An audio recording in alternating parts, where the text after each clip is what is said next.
আজকে আমাদের মাঝে পরমেশ্বর ভগবান শ্রীকৃষ্ণের আহ আবির্ভাব রহস্য এই লীলা উদ্ঘাটন করবেন আমাদের মন্দিরের পূজারী বিভাগের অন্যতম ভক্তপ্রবর শ্রীমান পূর্ণচন্দ্র শ্যামদাস ব্রহ্মচারী প্রভু।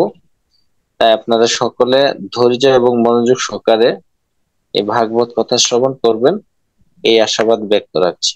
হরে কৃষ্ণ, ধন্যবাদ।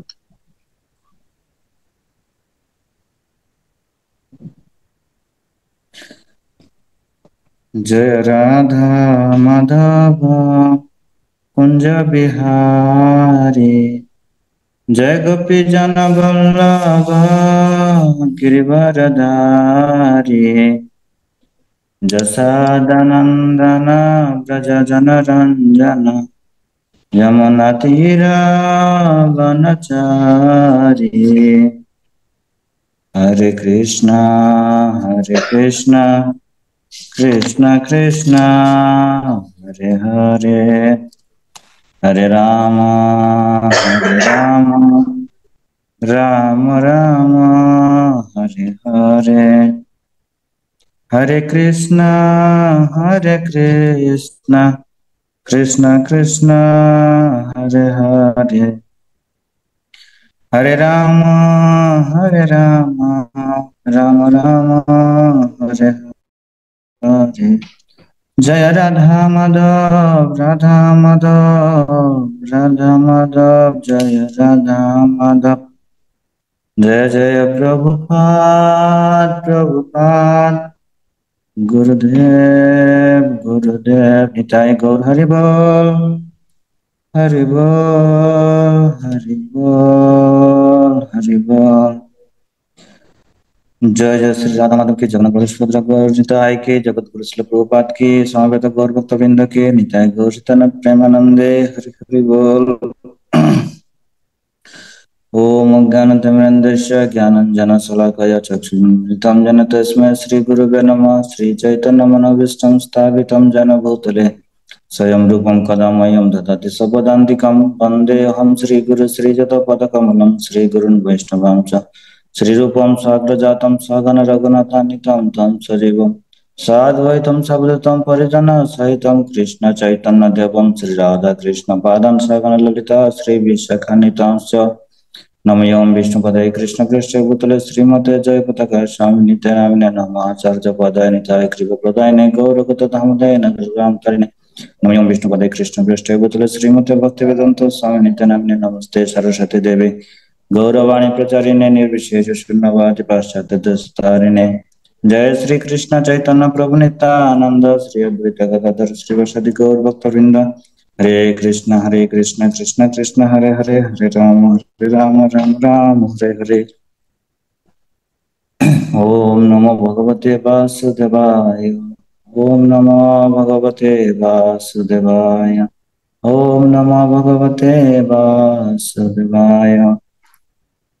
कृष्णाय वासुदेवाय देवकी नंदनाय च नंद गोपकुमाराय गोविंदाय नमः।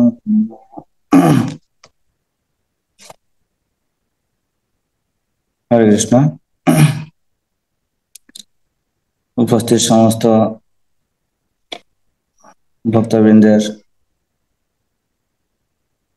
শ্রীচরণ কমলে আমি বৈষ্ণবের প্রণাম নিবেদন করছি। আমি আসলে অনলাইনে বা এরকম ক্যামেরার সামনে এসে কোনো সময় ক্লাস তেমন একটা দেই না। এই সয়কানে প্রভু আমাকে অনুগ্রহ করে এই আমার সাহসটা বৃদ্ধি করাচ্ছেন। এবং একদিন হরিভক্ত বাবু আমাকে একদিন বলেছিলেন একটু জমে এই জব ক্লাসে একটু আলোচনা করতে, ওই কয়েকদিন করেছিলাম। আর এমনি ক্যামেরার সামনে এসে কখনো কথাবার্তা বলিনি। এমনি স্বাভাবিক স্বতঃস্ফূর্ত ভাবে কথা যেভাবে আসে ক্যামেরার সামনে আসলে তেমন একটা বের হয় না। তো যাই হোক, আমি চেষ্টা করব। আপনারা কৃপা আশীর্বাদ করবেন, সয়কানে প্রভু আমাকে শক্তি প্রদান করবেন যেন আমি হ্যাঁ, দু চারটা কথা যেন আমি আপনাদের সম্মুখে তুলে ধরতে পারি। তো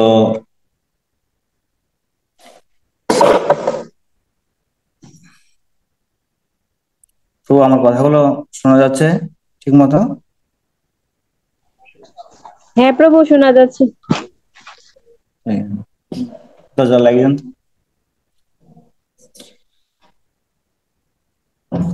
তো আপনারা এর আগে আমাদের পরম পূজ্যপাদ শ্রী শ্রীমৎ ভক্তিপ্রসন্ন স্বামী মহারাজ শ্রীকৃষ্ণের আবির্ভাবের রহস্য, শ্রীকৃষ্ণের আবির্ভাব রহস্য একটি গ্রন্থ তিনি প্রদান করেছেন। সেই গ্রন্থটা থেকে আপনারা আলোচনা অনেকেই করেছেন বা আপনারা সেটা অধ্যয়নও করছেন। তো প্রভু আমাকে আদেশ করলেন এই গ্রন্থের উপর কিছু আমি যেন আলোচনা করি, কিন্তু আমি প্রথম বলে দিলাম যে ঠিক আছে, সমস্যা নেই। কিন্তু পরে আমি আবার জিজ্ঞেস করলাম এই গ্রন্থটা, এটা কি গ্রন্থ আছে? বলছে হ্যাঁ, এটার গ্রন্থ আছে। তো প্রভু বলছে, আমি বললাম আচ্ছা গ্রন্থটা দেখি। গ্রন্থটা নিলাম, আমি বললাম কি এটা কি আপনারা সবাই ধারাবাহিক পড়ছেন? বলছে হ্যাঁ, ধারাবাহিক পড়া হচ্ছে এটা, এবং এটার উপর কম্পিটিশনও হয়েছে নাকি। তো এটা যখন আমি পড়লাম প্রভুর কাছ থেকে নিয়ে, দেখি যে আমার মাথা হ্যাং হয়ে যাচ্ছে। মানে এত তাত্ত্বিক বিষয়, এত জটিল বিষয় এটা।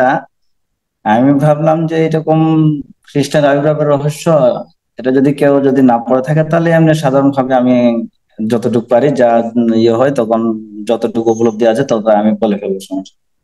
কিন্তু এখন এটা পড়াতে দেখছি পূজ্যপাদ ভক্তিপ্রসন্ন স্বামী মহারাজ তিনি এমন কিছু তত্ত্ব এখানে নথিভুক্ত করেছেন যে তত্ত্বগুলো মানে সংগ্রহ করা খুবই দুষ্কর। তো তারপরেও আমি প্রভুর আশীর্বাদে আমি চেষ্টা করেছি একটু ওই ভক্তিপ্রসন্ন স্বামী মহারাজ যেখান থেকে নোটগুলো দিয়েছেন, বিশেষ করে তিনি যেগুলো এখানে উদ্ধৃতি দিয়েছেন সমস্ত বিষয়গুলো হচ্ছে ষড় গোস্বামীদের অন্যতম ছিল জীব গোস্বামীর একটি গ্রন্থ, যাকে বললেন, যে গ্রন্থটির নাম হচ্ছে গোপাল চম্পু। তো এই গোপাল চম্পুর গ্রন্থটা হচ্ছে আপনার জীব গোস্বামীর আরো একটি গ্রন্থ আছে যেটার নাম হচ্ছে ষট সন্দর্ভ। ষট সন্দর্ভের মধ্যে একটি সন্দর্ভ হচ্ছে কৃষ্ণ সন্দর্ভ। তো এই কৃষ্ণ সন্দর্ভের যে আলোচনা, সেই আলোচনার বিষয়বস্তুগুলো কিন্তু এই গোপাল চম্পুর মধ্যে তিনি আবার সেগুলো পুনরায় সেগুলো আরো খুব আহ রুচিকর বা আস্বাদন করার মতো তিনি সেখানে উল্লেখ করেছেন। তিনি বলছেন, জীব গোস্বামী বলছেন যে আমি ষট সন্দর্ভের যে কৃষ্ণ সন্দর্ভের যে বিষয়টা, সেটাকে আমি আবার আমার বুদ্ধি রূপী জিহ্বার দ্বারা আমি আস্বাদন করতে চাই। বুদ্ধি এবং মন রূপী জিহ্বার দ্বারা আমি সেটা যেন আস্বাদন করতে পারি। হ্যাঁ, তো সেভাবে তিনি মন এবং বুদ্ধিকে তিনি জিহ্বার বানিয়ে তিনি সেই ভগবান লীলাগুলো আস্বাদন করে তিনি সেখানে ইয়ে করেছিলেন। তো সেখান থেকে এই যে গ্রন্থের যে বিষয়বস্তুগুলো সেখানে এখানে দেওয়া আছে, সমস্ত বিষয়গুলো হচ্ছে গোপাল চম্পু এবং পদ্মপুরাণ থেকে। তো সেখানে বিশেষ করে শ্রীকৃষ্ণের আবির্ভাব যে রহস্য, এই বিষয়টি মূল রহস্য হচ্ছে যে দেবকীর পুত্র আর যশোদার পুত্র, এই দুইজনকে নিয়ে তাদের মধ্যে কে কৃষ্ণ কে বিষ্ণু, এটাকে নিয়েই মূল রহস্য উদ্ঘাটন করা হয়েছে। তো এর মধ্যে প্রথমে সেখানে উল্লেখ করা হচ্ছে যে যেমন আমরা ভাগবতমে পাই বদন্তি তত্ত্ব বিদস্তত্ত্বম ইয়ৎ জ্ঞানম অদ্বয়ম ব্রহ্মইতি পরমাত্মাতি ভগবানিতি শব্দতে। তো সেখানে বলা হচ্ছে যে পরম বস্তু হচ্ছে, পরম ব্রহ্ম হচ্ছে ভগবান, আর ভগবানের তিনটি সংজ্ঞা, সেটা হচ্ছে কি ব্রহ্ম, পরমাত্মা এবং ভগবান। তো ব্রহ্মকে আপনারা সবাই জানেন যে ব্রহ্মকে তুলনা করা হচ্ছে যে ভগবানের দেহ নির্গত রশ্মি ছটা, কেউ বলছে ভগবানের শক্তি। তো গোপাল চম্পতে যেটা বলা হচ্ছে সেটা বলা হচ্ছে যে কোন বস্তুর একটা আভাস দর্শন, যেমন যেমন পাহাড়কে দূর থেকে দর্শন করলে যেরকম দূর থেকে যেমন একটা মেঘের একটা ছায়ার মতো লাগে, বা রেলকে বা ট্রেনকে যখন দর্শন করে মানুষ তখন তার লাইটটাকে যেমন দেখতে পায়, ঠিক সেরকম ব্রহ্ম হচ্ছে একটা পরম তত্ত্বের বা ভগবানের একটা আভাস। তারপরে পরমাত্মা, পরমাত্মা হচ্ছে সেই ভগবানেরই অংশ, এক অংশ বিশেষ। তিনি পরমাত্মা রূপে এবং জীব রূপে জীব প্রত্যেকটা কোনায় কোনায় যিনি আছেন সেই পরমাত্মার সংজ্ঞা দিয়েছেন। তারপরে ভগবান সম্পর্কে বলছেন যে যার শক্তি,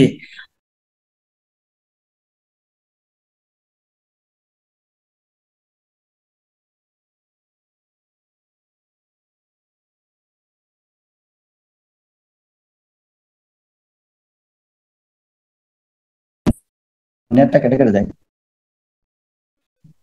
কিছুক্ষণ পর।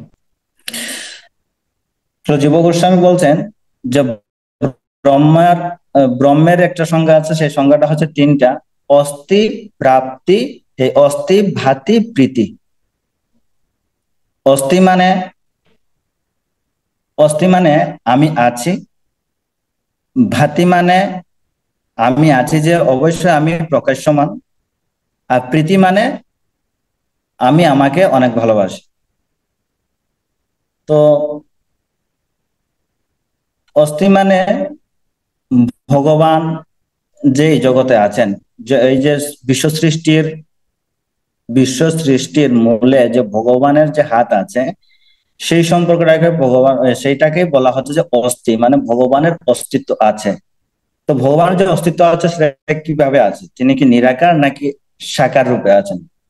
তো তার জন্য তিনি বলছেন যে না, আমি আছি কিন্তু আমি হচ্ছি প্রকাশ্যমান। তারপরে বলছে যে প্রীতি, প্রীতি মানে আমি আমাকে খুব ভালোবাসি। তো এটার ব্যাখ্যাটা এরকম যে আমি আছি, আমি প্রকাশ্যমান, এবং এই জগৎ যতগুলো লীলা, যতগুলো সৃষ্টি আছে, সেই সৃষ্টিগুলো আমি আমাকে খুব ভালোবাসি, সেজন্য আমি আমাকে ভালোবাসার জন্য, আমাকে আনন্দ দেওয়ার জন্য আমি এই সৃষ্টিগুলো করে থাকি। তো ভগবান যখন সৃষ্টি করেন তখন তার প্রীতির জন্যই তিনি এই লীলাগুলো করে থাকেন, আর লীলা করার জন্য তিনি জগৎ সৃষ্টি করেন। এবং এই সৃষ্টিটা তিনি দুইভাবে করেন, দুইটা শক্তির মাধ্যমে, একটা হচ্ছে অন্তরঙ্গা আর একটা হচ্ছে বহিরঙ্গা শক্তির মাধ্যমে। তবে তার মূল সৃষ্টির বা লীলার যে মূল যে শক্তি, সেটা হচ্ছে অন্তরঙ্গা শক্তি। তো তিনি এই অন্তরঙ্গা শক্তিকে আশ্রয় করেন, এই জগতে আসেন এবং এই জগতে বিভিন্ন রকম লীলা বিলাস করে থাকেন। আর বহিরঙ্গা শক্তি দিয়ে তো তিনি, শক্তির দ্বারা তিনি তো এই জগৎ সৃষ্টি করে থাকেন। তো এইরকম ভগবান বিভিন্ন রকমের তিনি লীলা করেন। তবে তার কিছু লীলা আছে যেটাকে বলা হয় প্রকট লীলা, আর কিছু হচ্ছে অপ্রকট লীলা। প্রকট লীলা হচ্ছে এই জগতে এসে যে সমস্ত লীলাগুলো করে থাকেন সেগুলোকে বলা হচ্ছে প্রকট লীলা। আর কিছু লীলা আছে যেগুলো হচ্ছে এই জগৎ থেকে চলে যাওয়ার পরেও, মানে নিত্য যে লীলাগুলো, সেটা হচ্ছে এই জগতের অভ্যন্তরে, মানে এই জগতের অগোচরে আমরা যেগুলো দর্শন করতে পারি, তো সেটাকে বলা হয় যে অপ্রকট লীলা। তো সেই অপ্রকট লীলা টাকে বলা হচ্ছে দেবলীলা। আর এখানে এসে যে লীলাটা করা হচ্ছে সেই লীলাটাকে বলা হচ্ছে নরলীলা। এই ধরাধামে এসে বা এই জগতে এসে যে লীলা করা হয় সেই লীলাটাকে বলা হচ্ছে নরলীলা। আর গোলকে যে লীলাটা করা হচ্ছে সেটাকে বলা হয় দেবলীলা। তো সেজন্য এখানে এই যে বৃন্দাবনে এসে যে লীলা করেছেন, এটা হচ্ছে তার নরলীলা। আর গোলক বৃন্দাবনে যে নিত্য লীলা চলছে সেটা হচ্ছে দেবলীলা। তো এই দেবলীলা, অর্থাৎ গোলক বৃন্দাবনে যে লীলাটা চলছে, সেখানে একই রকম। এখানে যেরকম তিনি এসে লীলা করে গেছেন, সকালে ব্রহ্ম মুহূর্তে উঠে স্নান আদি করে, হ্যাঁ, তারপরে মায়ের হাতে কি বলে, মায়ের হাতে খাবার দাবার খেয়ে তিনি যেভাবে গাভী চড়াতে যেতেন, আবার এসে আহ বিকালে এসে যেভাবে বা স্নান আদি করে, হুম, তারপরে আবার তিনি রাজসভায় যেতেন এবং সেখানে গিয়ে তিনি বিভিন্ন রকমের লীলা মহিমা আস্বাদন করতেন, তারপর আবার খেয়ে দেয়ে রাত্রে আবার নিদ্রা যেতেন। ঠিক সেই এই একই লীলা আবার এই একই লীলা চলছে কোথায়? গোলক বৃন্দাবনে। তো এইরকম অপ্রকট লীলা কিছু লীলা আছে, এটা এই যে এই জগতে যে লীলাটা হয় সেই লীলাটা আবার নিত্যভাবে চলছে গোলক বৃন্দাবনে।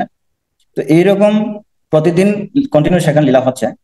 তো সেখানে যে লীলা হচ্ছে সেখানের মূল বিষয়টা হচ্ছে এরকম, প্রতিদিন প্রাতঃকালে তিনি ঘুম থেকে ওঠেন, ঘুম থেকে উঠে স্নান আদি করেন, স্নান আদি করে তারপর আহ উম, একটু যা কিছু আস্বাদন করার ভোজনাদি করে তিনি আবার গোচারণ ভূমিতে চলে যায়। কিন্তু সেখানে গেলেও তিনি সেখানে সম্পূর্ণ নন্দ মহারাজ এবং নন্দ মহারাজ এবং যশোদার আনুগত্য থাকেন। সেখানে কখনো তিনি স্বেচ্ছাভাবে কোনো কিছু করতে পারেন না। যা কিছু করতে হয় সেখানে সম্পূর্ণ তিনি নন্দ মহারাজ এবং যশোদার আনুগত্য থেকে করেন। তো এইরকম প্রতিদিন সেখানে চলছে। তো সেখানে প্রতিদিন ভাগবত সপ্তাহে, যেমন আমরা প্রতিদিন আমরা যেমন মন্দিরে ভাগবত ক্লাসের আয়োজন থাকে, তো গোলক বৃন্দাবনে এরকম প্রতিদিন ভগবানের নিত্য কীর্তনের একটা সেখানে অনুষ্ঠান হয়। তো একবার ভগবানের রাজসভায় এক পাঠের আয়োজন করা হয়েছে। তো সেই পাঠের আয়োজনে অনেক অনেক ব্যক্তিরা সেখানে এসে জড়ো হয়েছে। তারপরে আহ আর কৃষ্ণ এবং বলরাম তারা সকালে স্নান আদি করে আহ ভোজন করতে যাবে। তো ভোজন করার জন্য সেখানে কিন্তু রাধারানী রান্না করবে, কিন্তু রাধারানী সেখানে পরিবেশন করতে পারবে না। রাধারানী রান্না করে দেবে, কিন্তু পরিবেশনটা করবে সেখানে মা যশোদা। রাধারানী আইটেম নিয়ে হাতে দাঁড়িয়ে থাকবে, আর তাদের হাত থেকে নিয়ে নিয়ে মা যশোদা আর রোহিণী দেবী পরিবেশন করবে। তো এইরকম একদিন পরে প্রসাদে ভোজন করছে। তো ভোজন করার সময় আর মধুমঙ্গল শ্রীরামাদি যে সমস্ত সখারা আছে তারা কি করবেন, তারা তার সাথে গল্প করবে, গল্প করে রোহিণী এবং মাতা যশোদাকে তারা হাসাবেন। তো এই হচ্ছে তাদের কাজ। তো একদিন এরকম ভোজন করছেন, তার কিছুক্ষণ পরেই নন্দ মহারাজের আসলো, আদেশ হলো যে বৎস তুমি তাড়াতাড়ি ভোজন শেষ করো, রাজসভায় সবাই চলে আসছে, তুমি সেখানে যাও। তো এরকম কৃষ্ণ নন্দ মহারাজের কথা শুনে তাড়াতাড়ি হাতটা ধুয়ে মা যশোদার অনুজ্ঞা প্রার্থনা করে, তারপরে প্রণাম করে সেখান থেকে উঠে চলে যায়। তো গিয়ে সেখানে রাজসভায় জড়ো হয়েছে। তো সেখানে যিনি কথা করবেন, আমরা যেমন ভাগবতমের বক্তা সুত গোস্বামীকে পাই, তারপরে পরীক্ষিত মহারাজকে শ্রবণ করাচ্ছেন যিনি সুখদেব গোস্বামী, ঠিক সেখানে দুইজন সুত ছিল। তাদের নাম হচ্ছে মধুকণ্ঠ আর আহ স্নিগ্ধকণ্ঠ। তো এই মধুকণ্ঠ আর স্নিগ্ধকণ্ঠ তারা হচ্ছে সুত সম্প্রদায়। তো এই সুত সম্প্রদায়ের যে মধুকণ্ঠ এবং স্নিগ্ধকণ্ঠ, যেমন আমরা দেখতে পাই রামায়ণের মধ্যে যে বাল্মীকি মুনি যখন রামায়ণ রচনা করলেন, তখন সেই রামায়ণ তিনি শোনাবার জন্য তিনি লব কুশকে তিনি পাঠালেন অযোধ্যায়। আর অযোধ্যায় গিয়ে রাম লক্ষণের কাছে এই লব কুশ যেভাবে রামায়ণ শোনাতেন প্রতিদিন, ঠিক সেরকম এই যে দুইটা ছেলে, দুইটা বালক, আহ স্নিগ্ধকণ্ঠ আর মধুকণ্ঠ। মধুকণ্ঠ হচ্ছে সিনিয়র আর স্নিগ্ধকণ্ঠ হচ্ছে জুনিয়র। তো তারা দুই ভাই গেছে তাদের মামা আর তাদের পিতার সাথে। তাদের মামার নাম হচ্ছে সুমতি আর পিতার নাম হচ্ছে ওই রত্নচূড়। তো তাদের সাথে রাজসভায় গিয়ে এখন আলোচনা করবে। তো তখন সবাই একদিকে মাতাজিদের সিরিয়াল আর একদিকে প্রভুদের সিরিয়াল, সামনে আহ, মানে বয়োজ্যেষ্ঠ যে ব্রাহ্মণ পণ্ডিতগণ পুরোহিতগণ আছেন তারা পরিবেশন করছেন। তো তখন সবাই উৎকণ্ঠিত ভাবে সেখানে শুধু অপেক্ষা করছে কখন কথা শুরু হবে আর কখন তারা সেই কথা শ্রবণ করবে। তো তখন নন্দ মহারাজ এসছে, নন্দ মহারাজ এসে স্নিগ্ধ কণ্ঠ আর মধুকণ্ঠকে আদেশ করছেন, ওহে মধুকণ্ঠ, ওহে স্নিগ্ধ কণ্ঠ, তোমরা কোন একটা বিষয়ে আলোচনা শুরু করো। তো তখন মধুকণ্ঠ আর স্নিগ্ধ কণ্ঠ তারা দুজন হাত জোড় করে নন্দ মহারাজকে বলছেন যে হে প্রভু, আপনি আদেশ করুন কোন বিষয়ে আমরা কথা বলবো। তখন নন্দ মহারাজ বলছেন যে তোমরা তো অনেক পটু, কথাবার্তা কথা বলতে বা তোমরা এই শাস্ত্র জ্ঞানে অনেক পারদর্শী, তোমরা অনেক বিদ্বান, অনেক জ্ঞানী জ্ঞানী। তো তোমরা চাইলে আমাদের কথা বলে আমাদেরকে তোমরা আশ্চর্যান্বিত করতে পারো, সমস্যা নাই, তোমরা শুরু করো। তো তখন তারা বলছে বলছে ঠিক আছে, কিন্তু আপনি যদি বলে দেন আমরা কোন বিষয়ে কথা বলবো তাহলে আমরা সেটা ভালো হয়। বলছে ঠিক আছে, তোমরা যেটা ভালো লাগে সেটা বলো। তো তখন এইরকম তারা কথা শুরু করেছে। তো বলছে আপনি যে কোনো একজনকে অনুমতি দিন, একজন বলবে আর একজন শ্রবণ করবে। তো তাদের কথা হচ্ছে মানে একজনকে উপলক্ষ করে বলবে, সেটার জন্য সবাই শুনতে পারবে, কিন্তু একজন শুনবে আর একজন বলবে। তো নন্দ মহারাজ বলছে সমস্যা নাই, তোমরা একদিন একজন বক্তা হবে, দ্বিতীয় দিন যে যে আজকে বলেছিল সে পরের দিন শ্রোতা হবে, আর যে শ্রবণ করেছিল সে হবে বক্তা। তোমরা এরকম কন্টিনিউ চালিয়ে যাও। তো এইরকম প্রথমে বলছে যে আবার বয়োজ্যেষ্ঠ সেই প্রথমে শুরু করুক, সমস্যা নেই।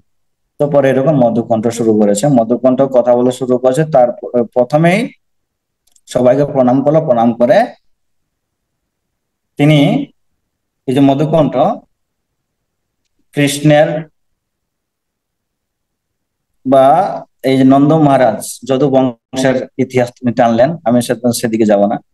তো সেখান থেকে দেবমীর থেকে শুরু করে হম তারপরে দেবমীরের যে দুই পত্নী, হ্যাঁ, দুই পত্নীর একটা হচ্ছে ক্ষত্রিয় বংশের আর একটা হচ্ছে বৈশ্য কুলের। তো সেই বিষয় গেল, সেখান থেকে গিয়ে বলছে যে তাদের মধ্যে দুই ফ্যামিলি আলাদা হয়ে যায়, একটা বৈশ্য কুলে চলে যায় আর একটা ক্ষত্রিয় কুলে চলে যায়। তো ক্ষত্রিয় কুলে যারা যায় সেটা হচ্ছে বসুদেবাদী। আর এদিকে কি বলে বৈশ্যকুলে যারা আসে, বৈশ্যকুলে আসে যে আপনার আহ পর্জন্য আদি। তো এই পর্জন্যের বলা হচ্ছে যে এই পর্জন্যের ছিল আহ 5টি সন্তান। এই 5টি সন্তানকেও আবার সেখানে খুব সুন্দর শ্রীযুক্ত গোস্বামী বলছেন যে 5টি সন্তানকে আহ ভগবানের যে 5টি বিষয় আছে, ভগবানের 5টি বিষয় হচ্ছে আমোদ প্রমোদ, প্রিয়, আমোদ প্রমোদ, আনন্দ ও ব্রহ্ম।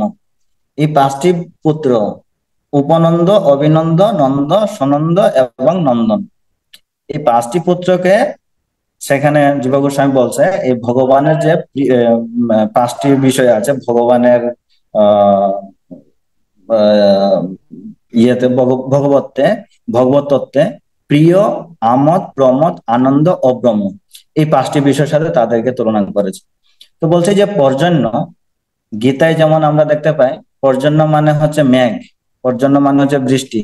তো বলছে বৃষ্টি যেভাবে সমস্ত চাষিকে, সমস্ত কৃষককে যেন বৃষ্টির যেমন প্রদান করে, যেমন সমস্ত চাষিকে সমস্ত কৃষককে যেমন প্রতিপালন করে, এই পর্জন্যও ঠিক সেই রকম মেঘের মতো, মেঘের থেকে কোনো দিকে কম ছিলেন না। তিনি তার দুধ, মাখন এবং দুগ্ধ জাতীয় যা কিছু আছে সেইগুলি সরবরাহ করেন, তিনিও সমস্ত গোপদের তিনি প্রতিপালন করতেন। তো এইরকম প্রতিদিন আহ প্রজননের বিষয়টা আলোচনা করলো, প্রজননের বিষয়ে আলোচনা করার পর তখন বললেন যে প্রজননের পুত্র হচ্ছে এই যে 5জন, উপনন্দ, অভিনন্দ, নন্দ, সুনন্দ এবং নন্দ। তো বলছে তার মধ্যে সবচাইতে প্রিয় পুত্র ছিল হচ্ছে নন্দ। তো যদিও বা নন্দ হচ্ছে মধ্যম, এই 5 জনের মধ্যে নন্দ হচ্ছে মধ্যম, কিন্তু সকলের স্নেহ, সকলের ভালোবাসা, সকলের প্রীতি এই নন্দ মহারাজের প্রতি কেন্দ্রীভূত ছিল। সেজন্য বলছে যে নন্দ মহারাজ হচ্ছে মধ্যম। যেমন পঞ্চপাণ্ডবের মধ্যে যেমন অর্জুন ছিলেন সবচাইতে আদরের, ঠিক সেরকম আহ এই 5 জনের মধ্যে উপনন্দ, অভিনন্দ, নন্দ, সুনন্দ বা নন্দনের মধ্যে নন্দ মহারাজ ছিলেন সবচাইতে আদরের। তো বলছে এই নন্দ মহারাজ এরকম খুব স্নেহশীল ছিলেন, কিন্তু তারপরও পরজন্য, যেহেতু উপনন্দ বয়সে বড়, সেজন্য উপনন্দ তাকে এই যে আহ কি বলে ব্রজের যে ব্রজের যে রাজ্যের যে রাজাভিষেক, সেই রাজাভিষেকটা বা রাজতিলকটা তিনি করতে চেয়েছিলেন উপনন্দকে। কিন্তু উপনন্দ তখন তখন বাসুদেব আর আহ, সমস্ত যে যারা সিনিয়র বয়োজ্যেষ্ঠ ছিল তাদের সামনে ডেকে নন্দ মহারাজকে তিনি কিন্তু তখন রাজতিলকটা করে দেন। তিনি বলছে যে নন্দ আমার থেকে কোনো অংশে কম নেই, কারণ তিনি হচ্ছে, আমি যদিও বা বয়সে সিনিয়র, বয়সে বড় হতে পারি, কিন্তু সবার আকর্ষণের পাত্র হচ্ছে একমাত্র এই নন্দ। তো সেজন্য নন্দর কাছেই আমি তার আনুগত্যেই আমি থাকতে চাই, এভাবে তিনি সে রাজতিলক করে দেন নন্দ মহারাজকে। তো যাই হোক, এভাবে ধারাবাহিক ভাবে তিনি এই মধুকণ্ঠ আলোচনা করছেন যে তখন রাজ্য বা তার উপর ন্যস্ত করলো, ন্যস্ত করার পরে একদিন কি হলো, নন্দ মহারাজের কোনো আহ সন্তান হচ্ছিল না। তখন নন্দ মহারাজের সন্তান হচ্ছিল না, সেজন্য তারা দুইজন, নন্দ এবং যশোদা, নন্দ মহারাজ এবং যশোদা রানী, তারা খুব মনে মনে কষ্ট পাচ্ছিলেন। কিন্তু কষ্ট পাচ্ছিলেন এই জন্য তাদের পুত্র সন্তান হচ্ছে না। পুত্র সন্তান তারা চাইছে, এমন একজন পুত্র চাইছে যে মানে এই ভৌতিক জগতের অতীত, এইরকম একজন পুত্র সন্তান তারা কামনা করছে, এটা বলছে মধুকণ্ঠ। তো এইরকম কামনা করছে, কিন্তু সেরকম কোনো পুত্র সন্তান তারা পাচ্ছে না। তো সেই জন্য তারা অনেক কষ্ট পায়। তো কোনো আহ একটা উপবাস করে তারা, যে দ্বাদশীতে তারা একদিন উপবাস করে, আর উপবাস করার ফলে তারা হৃদয়ে তারা ভগবানকে দর্শন করতে পারে। তো প্রথমে মধুকণ্ঠ বলছে যে প্রথমে মধুকণ্ঠ গোপনীয় বিষয়টা খুলে বলছে না সেখানে, তিনি বলছেন যে প্রথমে তারা নারায়ণকে তারা দেখেছিলেন হৃদয়ে। তো প্রথমে যখন নন্দ মহারাজ হৃদয়ে যখন নারায়ণের বিগ্রহ দেখলেন, তখন তিনি যশোদাকে জিজ্ঞেস করলেন যে তুমি কি এরকম কোনো কিছু দেখতে পাচ্ছ কিনা। তো তখন যশোদা বলছে হ্যাঁ, আমি এরকম কোনো কিছু অনুভব করছি। তো বলছে এইরকম কি সন্তান কি লাভ করা সম্ভব? তো তখন বলছে আহ যাই হোক, না পেলে আর কি করব। তো তখন তারা বৈরাগ্য অবলম্বন করে।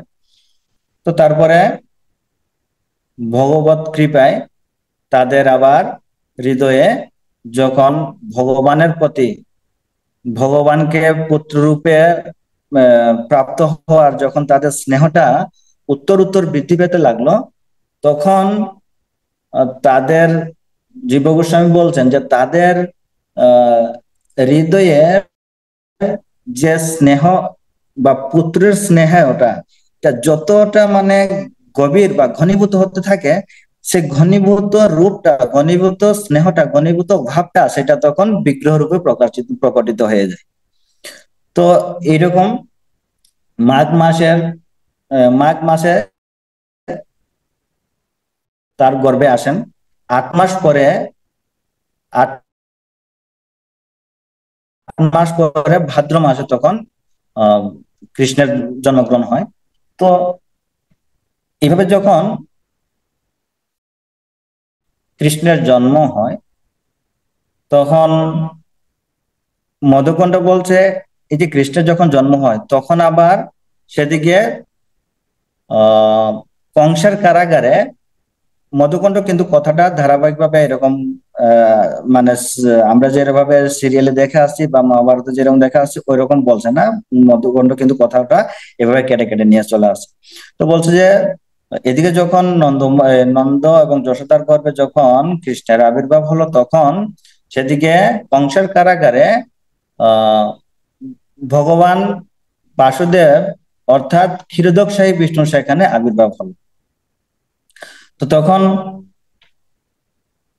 দেবকী আর বাসুদেব তারা দর্শন করছিল, তারা তাদের হৃদয়ে চতুর্ভুজ চতুর্ভুজ নারায়ণকে তারা দর্শন করেছিল, সেজন্য তাদের গর্ভের সময় চতুর্ভুজ নারায়ণ মূর্তি প্রকট হলো। আর এদিকে আহ যশোদা এবং আহ যশোদা এবং নন্দ মহারাজ তারা হৃদয়ে দ্বিভুজ মূর্তি দর্শন করেছিলেন, সেজন্য তাদের আহ কি হলো, ত্রিভুজ মূর্তি অর্থাৎ শ্যাম সুন্দর শ্রীকৃষ্ণ প্রকট হলো। তো সেখানে স্নিগ্ধকণ্ঠ প্রশ্ন করছে যে এখন সেখানেও দেখছি আমরা যশোদার এই দেবকী এবং দেবকী এবং বসুদেবের কারাগারেও আমরা দেখছি সেখানেও সেখানেও দ্বিভুজ কৃষ্ণ পরে হয়ে যায়, আর এখানেও দ্বিভুজ কৃষ্ণ। তো এখন আসলে কি মানে আসলে দ্বিভুজ কৃষ্ণ কার গর্ভ থেকে আহ প্রকট হয়েছিল? তখন মধুকণ্ঠ বলছে আমাকে এই কথাটা বলেছিল নারদ মুনি যে কোনো জায়গায় যেন আমি এটা প্রকাশ না করি। তারপরেও যেহেতু আজকে সবার সামনে আমাকে এটা তথ্যটা খুলে বলতে হবে, সেজন্য নারদ মুনি আমাকে ক্ষমা করুন, তার আদেশ আমি লঙ্ঘন করছি। তো তখন এই মধুকণ্ঠ আবার তিনি আবার সেই গোপনীয় বিষয়টাকে তিনি ব্যাখ্যা করছেন যে যখন কৃষ্ণ আবির্ভূত হবেন, মানে হৃদয়ে অলরেডি চলে আসছে যশোদা এবং নন্দ মহারাজের। তার যখন বীজ মন্ত্র জপ করে, তো বীজ মন্ত্রটা অপ্রকট, কিন্তু সেই মন্ত্রটাই এক সময় তাদেরকে পরম তত্ত্ব বা ভগবত তত্ত্বের কাছে তারা সেই হৃদয়ে এসছে। কিন্তু কিন্তু আবির্ভূত হবেন, তার আগে আবির্ভূত হয়েছে কোথায়? কৃষ্ণ বাসুদেব। তো বাসুদেব যখন আবির্ভূত হয়েছেন তখন যেহেতু তারা দেবকী এবং বাসুদেব দেবকী এবং বসুদেব তারা যেহেতু দেখেছিল ভগবানের যে চতুর্ভুজ রূপ, সেজন্য তাদের চতুর্ভুজ নারায়ণ রূপে জন্মগ্রহণ হয়েছে। তো এখন দেবকী চিন্তা করছে এই যে একটা অসাধারণ বালক জন্মগ্রহণ হলো, অসাধারণ পুত্র জন্ম হলো, তো একে আমি লুকাবো কোথায়? এ তো কোনো সাধারণ মানুষের সাথে তো আমি একে লুকাতে পারবো না। তো এখন কংস দেখলে তো ওকে বুঝে ফেলবে যে এটা যে তার মৃত্যুর যে কারণ, যে মৃত্যুর যে আহ ইয়ে সেটা যে জন্মগ্রহণ করেছে সে তো বুঝে যাবে। তো এইরকম একটা অসাধারণ বালককে আমি কোথায় লুকাবো? তো সেজন্য ভগবানের কাছে প্রার্থনা করছে যে আপনি তুমি ছোট হয়ে যাও, তুমি যদি ছোট না হও তাহলে আমি তোমাকে লুকাতে পারবো না। তো তখন তখন এদিকে কৃষ্ণ যশোদার হৃদয়ের যে আবির্ভূত হয়েছিল যে কৃষ্ণ, তখন সে যোগমায়া যোগমায়াকে নির্দেশ দেন যে তুমি এখন কি করো, তাড়াতাড়ি আমাকে এখান থেকে তুমি দেবকীর ওখানে নিয়ে যাও। তখন দেবকীর এখানে এই যোগমায়া সে কৃষ্ণকে বহন করে দেবকীর কারাগারে নিয়ে যায়। সেখানে নিয়ে যাওয়ার সাথে সাথেই তখন ভগবানের যে চতুর্ভুজ রূপ, সেই রূপটা এই কৃষ্ণের দ্বিভুজ শরীরে বিলীন হয়ে যায়। সেখান থেকে তাড়াতাড়ি চলে আসে যোগমায়া কোথায়? যশোদার গর্ভে, যশোদার কাছে, যশোদার সুতিকা গৃহে। তখন সে দিব্য গোস্বামী বলছে যে সে অজন্মা হলেও তখন সে সুতিকা গৃহে তখন সে আবার পুনরায় জন্মগ্রহণ করে এই যোগমায়া। তো তখন যখন যোগমায়া জন্মগ্রহণ করে, এদিকে কংসের কারাগে চতুর্ভুজ রূপে জন্মগ্রহণ করে, তারপর দ্বিভুজ রূপে কৃষ্ণ সেখানে চলে গেছে। তো তখন এদিকে যোগমায়া আবির্ভূত হয়ে গেছে যশোদার এখানে। তো যশোদার এখানে যখন আবির্ভূত হলো, তখন ওদিকে কৃষ্ণ বলছে বসুদেবকে যে ঠিক আছে, তুমি যেহেতু ভয় পেয়েছিলে সেজন্য সমস্যা নেই, আপনি যেহেতু ভয় পেয়েছিলেন আমি সমস্যা নেই, আমি এসেছি, কিন্তু এখন আমার একটা আহ বলছে কি কথা বলছে, আমাকে এখনই নিয়ে তুমি আসুন, ব্রজে আমাকে মা যশোদার কাছে রেখে আসুন। তো এইভাবে যখন বসুদেবকে নির্দেশ দেন, তখন বসুদেব কি করে, তাকে একটা পেটিতে পরে পরে নিয়ে যায়। নিয়ে ওখানে ওই যে যোগমায়া যখন যেভাবে আবির্ভূত হয়েছিল, যোগমায়াকে রেখে কৃষ্ণকে রেখে যোগমায়াকে সেখানে কোলে করে নিয়ে আসে। তো এই যে তখন কৃষ্ণ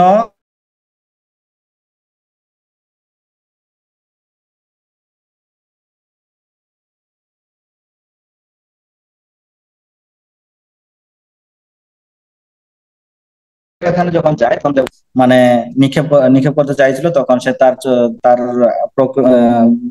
স্বস্বরূপে আবির্ভূত হয়ে তখন সেখান থেকে অন্ত অন্ত অন্তহিত হয়ে যায়। তো এখন সিদ্ধান্ত হচ্ছে এটাই যে মানে নারায়ণ দেবকী এবং বসুদেবের যে সন্তান সেটা হচ্ছে ক্ষীরোদকশায়ী বিষ্ণু। আর এদিকে নন্দ এবং যশোদার গর্ভে যে সন্তান ছিল সেটা হচ্ছে স্বয়ং নন্দনন্দন কৃষ্ণ।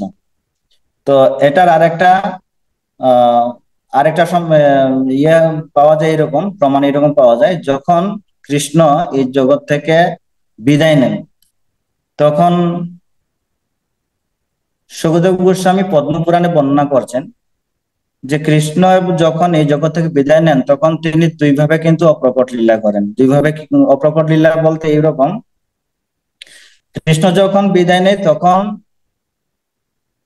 কৃষ্ণ মথুরা থেকে বৃন্দাবন যায়, বৃন্দাবন থেকে মথুরা যান, মথুরা থেকে সেখানে দ্বারকা যান, দ্বারকায় বিভিন্ন রকমের অসুরদের বধ করে, দন্তবক্রকে বধ করে, দন্তবক্রর ভাই সহ তাকে বধ করে আবার চলে আসেন বৃন্দাবনে। বৃন্দাবনে এসে কি করে, রাধারানীকে বিবাহ করে 2 মাস থাকে। 2 মাস থাকার পরে সশরীরে সমস্ত ব্রজবাসীদেরকে নিয়ে তিনি আবার গোলকে প্রত্যাবর্তন করেন। আর এদিকে দন্তবক্রকে বধ করার পরে যখন কৃষ্ণ বৃন্দাবনে আসেন, বৃন্দাবন থেকে তো কৃষ্ণ আর যান না, তখন বৃন্দাবন থেকে কৃষ্ণ না গিয়ে ক্ষীরোদকশায়ী বিষ্ণু, যে তার শরীর লীন হয়েছিল, সেই ক্ষীরোদকশায়ী বিষ্ণু চলে যান কোথায়, দ্বারকায়। এবং দ্বারকায় গিয়ে তিনি আবার কি করেন, ওই যে মুষল লীলা যে করেন, সেই মুষল লীলাটা করেন ক্ষীরোদকশায়ী বিষ্ণু। তো ক্ষীরোদকশায়ী বিষ্ণু মুষল লীলার মাধ্যমে এই, কি বলে, দ্বারকাবাসীদেরকে নিয়ে চলে যায় বৈকুণ্ঠে। আর কৃষ্ণ এদিকে সশরীরে সমস্ত ব্রজবাসীদেরকে নিয়ে তিনি গোলক বৃন্দাবনে চলে যান। তো এ থেকে বোঝা যায় যে মানে কৃষ্ণ এবং নারায়ণ, তারা দুজনেই এসেছিল, কিন্তু কৃষ্ণ এসেছিল যশোদার গর্ভে, আর দেবকী এসেছিল, দেবকীর গর্ভে এসেছিল নারায়ণ। উম, তো এভাবেই তাদের লীলা লীলা করেছিলেন এখানে এই জগতে এসে। তো তখন এই যে অপ্রকট লীলাটা, এই অপ্রকট লীলাটাও বলছে এই জীব গোস্বামী কয়েক ভাবে তিনি বর্ণনা করছেন যে আসলে গোলক বৃন্দাবনটা এখানেই আছে, গোলক বৃন্দাবন এখানেই আছে, গোলক বৃন্দাবনটা অন্য কোথাও নেই, কিন্তু এটা শুধু আমাদের দৃষ্টির অগোচরে চলে গেছে। গোলক বৃন্দাবন এখানেই আছে। এই যে আমরা বৃন্দাবন দেখতে পাই, যে এখন যে বৃন্দাবন আছে ভারতবর্ষে, এই বৃন্দাবনেই একটা স্থান আছে গোলক। তো ওই গোলক বৃন্দাবনটা এখানে আছে, অন্য কোথাও নেই, কিন্তু সেটা এখন আমাদের দৃষ্টির অগোচরে চলে গেছে। তো সেটা প্রকট হয়, কখন প্রকট হয়, ওই যে শাস্ত্রে যে একটা নির্দিষ্ট টাইম আছে, সময় আছে, যে বৈবস্বত মন্বন্তরে 88 বিংশতি, যে একটা নির্দিষ্ট সময় আছে, সেই সময়ে শুধু প্রকট হয়। আবার কিছুদিন থেকে লীলাবিলাস করে, তারপরে আবার এখান থেকে ওইটা আবার অপ্রকট হয়ে যায়, এরকম। তো বৃন্দাবনটা এখানে আছে, অন্য কোথাও নেই, বৃন্দাবনটা শুধু আমাদের দৃষ্টির অগোচর হয়ে যায়। তো সেটার মূলে কাজ করে কে না, ভগবানের এই যে যুগমায়া। যুগমায়া সে আমাদের দৃষ্টির অগোচরে শুধু ভগবানকে পর্দার আড়ালে নিয়ে যায়, এইটাই। ঠিক আছে প্রভু, আমি এতটুকু, আর কোনো কিছু আমি ইয়ে করতে পারছি না। প্রভু যদি অন্যদিন পরবর্তীতে, অন্য কোনো দিন। হ্যাঁ সেটা আমি বলতে চাইছিলাম যে পরবর্তীতে আবার আপনার কৃপা পাবো কিনা আমরা। দেখি, আমি আগে ভালো করে বিষয়টাকে আমি ক্লিয়ার হয়ে যাই। ক্লিয়ার হলে আমি যদি এটার উপর আরো, আমি তো এতদিন এটা পড়িনি, এই যে গোপাল চম্পু যে গ্রন্থটা, এটা আমি পড়িনি এতদিন। আপনার কৃপায় আমার সেটা পড়া হলো। তো আমি সেটাকে আরো একটু ভালো করে হৃদয়ঙ্গম করে, তারপরে যদি আমি স্বতঃস্ফূর্ত হয়ে বলার একটা ইয়ে পাই, তখন আমি আপনাকে জানাবো। প্রভু, দু একটা প্রশ্ন আমরা নিতে পারি কিনা আচ্ছা, দেখি বলুন। আলোচনা প্রসঙ্গে? হ্যাঁ। আলোচনা প্রসঙ্গে যদি কারো কোনো প্রশ্ন থাকে তাহলে আপনারা প্রভুকে করতে পারেন।